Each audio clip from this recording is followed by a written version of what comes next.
Did you know about the secret waterfall in Rishikesh?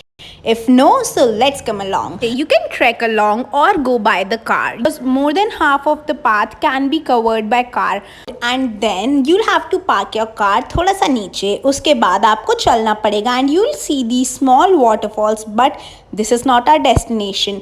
एक पुल पार करने के बाद you'll see a small temple and उसके सामने you have the treasure,